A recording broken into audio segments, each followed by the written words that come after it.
మీ ఇంట్లో మొదటి కోటీశ్వరుడు మీరే అవ్వాలనుకుంటున్నారా? ఈ ఫైనాన్షియల్ వెబినార్ లో ఇప్పుడే జాయిన్ అవ్వండి. నమస్కారం శ్రీ ఆచార్య కృష్ణస్వామి గారు. నమస్కారం. ప్రీవియస్ వీడియోలో మీరు ఒక మాట అన్నారు కదా, ఎవరికైనా ఏదైనా ఆలోచన వచ్చినప్పుడు అది ప్రతి 10 మందికి పంచుకుంటూ వెళ్ళిపోతూ ఉంటే డైల్యూట్ అయిపోతుంది. ఆ 10 మంది చెప్పినటువంటి ఐడియాస్ ఏవైతే ఉంటాయి అంటే మనం బేసిక్గా ఒకటి అనుకుంటాము, అది అప్పుడు చేసేస్తే వాల్యూ ఉంటుంది. 10 మందితో షేర్ చేయడం వల్ల నెగటివ్ పాజిటివ్ రెండు కలగలిపి చెప్తారు, అదంతా మన మైండ్ మీద తీసేసుకుంటాం. ముందుకెళ్ళాలి అని అంటే 10 రకాల ఆలోచనలు మొత్తం అడ్డుపడతా ఉంటాయి మనకి తెలియకుండానే. సో అంత ఇంపాక్ట్ క్రియేట్ చేస్తుంది. దాని నుంచి బయటపడి ఏ విధంగా మనల్ని మనం ముందు తీసుకెళ్ళొచ్చో ప్రీవియస్ వీడియోలో మీరు చెప్పడం జరిగింది. ఇంటర్ వీడియోలో ఏం చెప్తున్నారు? నాకు ఈ మధ్య కొన్ని వార్తలు కలత చెందించినాయి, అంటే చాలా బాధగా అనిపించినాయి. ఏంటంటే ఒక గూగుల్ కంపెనీ ఒక 2000 మందిని ఉన్నపలంగా తీసేయడం, ఓకే, అలా ఇంకా వేరే కంపెనీలు కూడా ఒక 4000 మందిని తీసేయడం. ఇప్పుడు మన ఇంతకుముందు కూడా నేను ఈ సాఫ్ట్వేర్ ఇంజనీర్ల మీద నేను వీడియో చేశాను. అప్పుడు మా సాఫ్ట్వేర్ ఇంజనీర్ అని చెప్పేసి ఒక 10 లక్షల ప్యాకేజీ అని 5 లక్షల ప్యాకేజీ అని అది వీడియో నేను ఎక్సలెంట్ చేశాను. దాని మీద కూడా మంచి స్పందన వచ్చింది మనకి. ఎందుకంటే వాళ్ళ డబ్బుల్లో మన డబ్బుల్లో మనం 5-10 లక్షలు అనుకుంటున్నాం, కానీ అక్కడ మాత్రం ఎంత ఉండదో అంతే ఉంటుంది. అది మనం అనవసరంగా దాన్ని ఊహించుకుంటున్నాం. మామూలుగా అక్కడికి వెళ్ళిన తర్వాత మామూలు పరిస్థితులే ఉంటాయి. ఉన్న పొలంగా కంపెనీల నుంచి వాళ్ళు బయటికి పంపించేస్తే వాళ్ళ పరిస్థితి ఏంటి, అప్పుడు ఎలా జీవించాలనేది ఏమీ తెలియదు. ఇప్పుడు ఒక సాఫ్ట్వేర్ ఇంజనీర్ ఉన్నాడు, అమెరికాలో పనిచేస్తున్నాడు.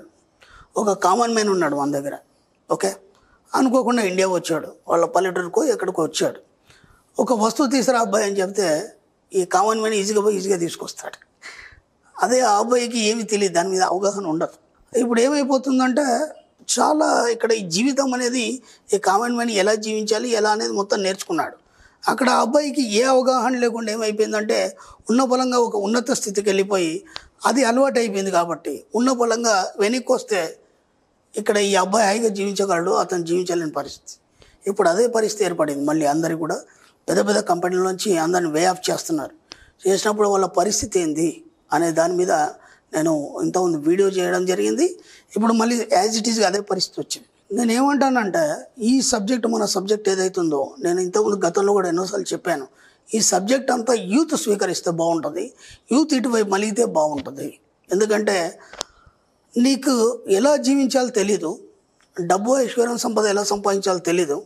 నేను ఆ మాట కూడా ఇంతకుముందు అన్నాను, ఒక దగ్గర జాబ్ చేస్తున్నామంటే అది బానిస జీవితం అని, ఓకేనా. అది పెద్ద కంపెనీ అయితేంది, చిన్న కంపెనీ అయితేంది, ఒక దగ్గర పని చేస్తున్నామంటే బానిస జీవితం అని చెప్పాను నేను. నీకు నువ్వు ఓన్గా ఎప్పుడైతే ఎదుగుతావో అప్పుడు నువ్వు ఓనర్ అవుతావు. మీరు ఎక్కడ ఎంత పెద్ద కంపెనీలు చేసినా సరే అది బానిసత్వమే. అవును. కాబట్టి ఈ సబ్జెక్టుని ఎంత వీలైతే అంత యూత్ ఆకలింపు చేసుకుంటే ఏమవుతుందంటే ఈ పరిస్థితి వచ్చినప్పుడు వాళ్ళు భయపడే పరిస్థితి ఉండదు. ఎందుకంటే ఇప్పుడు తనకు తానుగా పని చేసుకున్న దాంట్లో ఎంత సంపాదించుకున్నా ఒక ధైర్యం ఉంటుంది. కానీ ఒకరి దగ్గర పని చేసినప్పుడు ఎప్పుడేమైందో తెలియదు. ఇప్పుడు ఎంత పెద్ద సంక్షోభం ఏర్పడిందంటే అది ఎందుకు ఏర్పడింది అనేది కూడా మనం కొద్దిగా పరిశీలించాలి. ఇప్పుడు ఇంత ఉందంటే ఒక సిస్టమ్, కంప్యూటర్ ఇవన్నీ ఏవైతే ఉన్నాయో అవన్నీ ఒక పరిధిలో పనిచేస్తాయి. ఇప్పుడు టెక్నాలజీ అనేది అడ్వాన్స్ అయిపోయింది బాగా, అప్పటికంటే ఇప్పుడు చాలా అడ్వాన్స్ అయిపోయింది. అప్పుడు ఒక 500 మంది కంపెనీలో అవసరం ఉండేది, ఇప్పుడు చాలా అడ్వాన్స్ అయిపోయేసరికి అంటే 200 మందితో పని వెళ్తుంది వాడికి. అయినప్పుడు ఇంకా 200 మందికి అదనంగా డబ్బులు ఎక్కడి నుంచి ఇస్తాడు వాడు? అవసరమే ఉంది, అక్కడ పని లేదు కదా. పని లేనప్పుడు తీసేస్తాడు. వాళ్ళకు ఒక కండిషన్ ఉంది, వాడు ఎప్పుడు ఇష్టం వస్తే అప్పుడు తీసేయడానికి వాళ్ళకి హక్కు ఉంది. ముందే టర్మ్స్ కండిషన్స్ రాసుకుంటారు దాంట్లో. కాబట్టి అక్కడ నువ్వు వాయిస్ కూడా ఉండదు నీకు ఇంకా మాట్లాడడానికి. నువ్వు ఎంత ఎక్స్పీరియన్స్ ఇచ్చావు, అక్కడ ఎంత నువ్వు వాడికి సంపాదించి పెట్టావు, ఎన్ని కోట్లలో నువ్వు బెనిఫిట్ చేసావు, అదంతా ఏమీ చూడాడు. ఎందుకంటే ఒక కార్పొరేట్ స్థాయిలో ఉన్న వ్యక్తి తన బిజినెస్ గురించి తప్ప ఇంకా వేరేది ఆలోచించాడు. ఇప్పుడు ఏమైపోయింది, ఉన్న పొలంగా ఇప్పటి వరకు నీకు ఒక పెద్ద ఇమేజ్ ఉంది. ఎక్కడ ఉంది? నీ ఊర్లో ఉంది, అక్కడ లేదు. అక్కడ నువ్వు కామన్ ఒక వర్కరే. కానీ ఇక్కడ నీ ఊర్లో నీ గురించి ఎంతో గొప్పగా ఊహించుకుంటున్నారు. మావాడు అమెరికాలో ఉన్నాడు, లేకపోతే ఆస్ట్రేలియా ఉన్నాడు, లేకపోతే యూరోప్లో లండన్లో ఉన్నాడు, బాగా సంపాదిస్తున్నాడు, మీ నాన్నగారు కానీ లేకపోతే మీ ఫ్యామిలీ కానీ మీ గురించి చాలా గొప్పగా చెప్పుకుంటున్నప్పుడు ఇక్కడ ఉన్న వాళ్ళు కూడా అవును కదా అనుకుంటారు. ఎందుకంటే వీళ్ళు వచ్చి చూసింది ఏం లేదు, అక్కడ నువ్వు ఇలా ఉన్నది వీళ్ళకి సంబంధం లేదు. ఇప్పుడు ఉన్న పొలంగా కంపెనీ మిమ్మల్ని వే ఆఫ్ చేసినప్పుడు ఇక్కడికి వస్తే మీ పరిస్థితి ఏంది, ఎలా జీవించగలుగుతారు? ఒకవేళ కనుక ఈ సబ్జెక్ట్ మీతో ఉందనుకోండి, మన సబ్జెక్ట్ ఎవరికైతే తెలుసో వాడు ఎడారిలో ఉన్నా బతికేస్తాడు, సముద్రం లోతున్నా బతికేస్తాడు, ఎక్కడున్నా బతికేస్తాడు. ఇంతమంది చెప్పుకున్నాం కదా, ఏమని చెప్పుకున్నా మనం, సముద్రం లోతుల్లో ఉన్నా సరే, ఎడారిలో ఉన్నా సరే, ఎక్కడున్నా సరే విశ్వం నాతో తోడు ఉంటుంది. అయిపోయింది, ఇంకేం కావాలి నీకేం కావాలి? అన్నీ సమకూరుస్తుంది కదా. నువ్వు ఎక్కడుంటే పని ఉంది. నీ ఏ పరిస్థితిలో ఉంటే పనే ఉంది.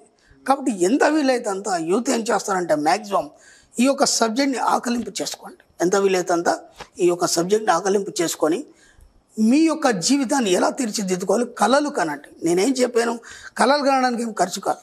ఇప్పుడు అబ్దుల్ కలాం గారు కూడా అదే చెప్పారు కదా, కళలు కనండి, సాకారం చేసుకోండి. సింపుల్. మన సబ్జెక్ట్ అంతా దాని మీద ఆధారపడింది.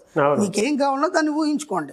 ఊహించుకోవడం వల్ల ఏమవుతుంది, అది సాకారం అవుతుంది. కాకపోతే దానికోసం మీరు ఏం చేయాలి, ఆ ఊహ తొందరగా కావాలంటే తీవ్రతను చూపాలి. అది కూడా చెప్పుకున్నాం మనం. తీవ్రత మీద కూడా మనం ఒక వీడియో చేస్తున్నాం మనం. ఇప్పుడు మీరు ఎప్పుడో అనుకున్నారు, చిన్నప్పుడు ఎప్పుడోనే కార్లో తిరగాలనుకున్నారు, ఇప్పుడు కారు సంపాదించారు 30-40 సంవత్సరాల తర్వాత. ఓకే, ఇప్పుడు ఎందుకు వచ్చింది కారు, అప్పుడు ఎందుకు రాలేదు? దాని మీద ఇంత లాంగ్ టైం ఎందుకు తీసుకుంది కారు రావడానికి? మీరు అనుకున్నప్పుడే మీరు కారు పొంది ఉన్నారు, కానీ 30-40 సంవత్సరాలు ఎందుకు పట్టింది? కాబట్టి ఇప్పుడు ఈ సబ్జెక్ట్ని మీరు తెలుసుకున్నారనుకోండి, ఆ తీవ్రతను చేయండి, ఆటోమేటిక్గా మీరు కావాల్సినవన్నీ పొందుతారు. ఇంకా మీరు వేరే వాడి దగ్గర పనిచేయడం ఏంటి, వాడు తీసేయడం ఏంటి, మీరు బాధపడడం ఏంటి? ఒక్కొక్కరు పేపర్లో ఇస్తుంటే, న్యూస్ చూస్తుంటే అంత హృదయ విదారకంగా ఉన్నాయంటే, నాకు తెలిసిన వాళ్ళు ఒక 5-6 మంది కాల్ చేశారు, గురుగారు మీ వీడియోలు చూస్తున్నాం కానీ పరిస్థితి ఇలా వస్తుందని అనుకోలేదు, ఆటోమేటిక్గా పరిస్థితి వచ్చింది, కానీ మీ వీడియోలు చూడడం వల్ల మేము ధైర్యంగా అయితే ఉన్నాం, తర్వాత ఏదో ఒకటి మేము సాధిస్తాము, కాకపోతే ధైర్యంగా ఉన్నాం. సరిపోయింది కదా, ఆ ధైర్యం అన్నా కనీసం ఇవ్వగలిగాం కదా మనం. అవును. కాబట్టి పెద్ద పెద్ద కంపెనీల పరిస్థితి అది. కంపెనీ వాడు తప్పు లేదండి, ఎందుకంటే టెక్నాలజీ అడ్వాన్స్ అయింది. అడ్వాన్స్ అయినప్పుడు మనుషులు అవసరం లేదు వాడికి, అంతే తప్ప మేము వాడు తీసేయట్లేదు. వాడికి ఈజీగా పని జరుగుతుంటే ఇంతమందిని పెట్టుకొని ఎందుకు చేస్తాడు వాడు? కాబట్టి రాను కూడా ఇంకా టెక్నాలజీ ఇంకా ఇంప్రూవ్ అయ్యే అవకాశాలు ఉన్నాయి. అప్పుడు ఏమైపోతే ఉన్న ఉద్యోగాలు కూడా పోతాయి. కాబట్టి ఇప్పుడే మీకు ఏం కావాలి, మీరు ఎలా ఎదగాలి, మీరు ఏమేమి కావాలనేది మొత్తం డిజైన్ చేసుకొని పెట్టుకోండి. దానికి అనుగుణంగానే విశ్వం ఇవ్వడం మొదలవుతుంది. దానికి అనుగుణంగానే మీ యొక్క లైఫ్ అనేది ముందుకు పోవడం జరుగుతుంది. కాబట్టి ఎక్కడ భయపడాల్సిన అవసరం లేదు, ఎక్కడ ఎవరి దగ్గర చేజాపాల్సిన అవసరం లేదు, బేలగా మొహం పెట్టాల్సిన అవసరం లేదు. బ్రహ్మాండంగా ఒక రాజులాగా, ఒక కింగ్ లాగా బ్రహ్మాండం ఒక జీవితాన్ని గడపండి. మీరు చెప్పినట్లు ఇప్పటి వరకు ఒక కంటెంట్ అంతా ఫ్యామిలీలోనే ఉందండి. అంటే చాలామంది అటు ఉమెన్స్ కానివ్వండి, లేదు అనుకుంటే ఫ్యామిలీ వైస్ కూర్చొని చూసే విధంగానే కంటెంట్ని మీరు డెవలప్ చేశారు. దాంతోపాటు ఆ విధంగానే వెళ్ళింది, ఆడియన్స్ కూడా దాన్ని ఆ విధంగానే ఎంకరేజ్ చేశారు. బట్ యూత్ అనేది మీరు చెప్పిన పాయింట్లో నాకు అది బాగా ఇదైంది. అండ్ గతంలో మనం అనుకున్నాము యూత్కి సంబంధించినటువంటి వాటిలో కూడా పర్టికులర్గా వాళ్ళకు ఒక సబ్జెక్ట్ తీసి చేద్దాం అనేటువంటిది. అంటే యూట్యూబ్లో వాట్సాప్లు ఎక్కువైపోయినాయి కాబట్టి యూత్ వాళ్ళ క్యారియర్ మీద దృష్టి పెట్టట్లేదు. ఏమనుకుంటున్నారంటే జస్ట్ ఎంబీఏ చేశారు, ఓకే, లేదంటే ఏదో టెక్నాలజీ సంబంధించి చేశారు, దానికి సంబంధించిన జాబ్ వస్తే చాలు, దాని అంతా సంపాదిస్తే చాలు. కానీ అది ఎప్పుడు పర్మనెంట్ ఉండదు కదా, నేను అనేది అది పర్మనెంట్ ఉండదు. నీ నాలెడ్జ్ అనేది ఇంత పెద్ద ప్రపంచంలో చాలా చిన్నది. నువ్వు ఒక పెద్ద స్థాయికి ఎదగాలనుకున్నప్పుడు దానికి తగ్గట్టుగా నీ మనసుని, నీ మైండ్ని పెంచుకోవాలి. అంతే తప్ప నేను చేసిన డిప్లొమాకి సరిపడా నాకు ఈ జాబ్ వస్తుందని ఫిక్స్ అయిపోయినావు అనుకో, అంతకంటే నువ్వు ఎదగలేవు. నేను అనేది అది. చాలామంది కూడా ఏమంటారంటే ఏం చేశారో ఎంబీఏ, అయితే ఇప్పుడు ఏం చేస్తావు, ఏదో కంపెనీలో నేను ఒక మేనేజ్మెంట్ చేస్తాను, అంతకంటే నీ ఆలోచన పరిధి పెరగలేదు. నీ ఆలోచన పరిధి పెరిగినప్పుడు నీ దగ్గర అంతకు మించి డబ్బు సంపాదించారు ఎక్కడి నుంచి వస్తుంది? ఆలోచన పరిధి అంతకు మించి పెంచినప్పుడు అంతకు మించి అవకాశాలు వస్తాయి, అప్పుడు అంతకు రెట్టింపు సంపాదించవచ్చు. అలాగని చెప్పేసి నువ్వే క్రియేట్ చేసుకోవాలి. అది మళ్ళీ నువ్వు ఏదో కంపెనీలో చేస్తే మళ్ళీ బానిసత్వాన్ని పొందిన వాడు అవుతావు, వాడు ఎప్పుడైనా తీసేయచ్చు.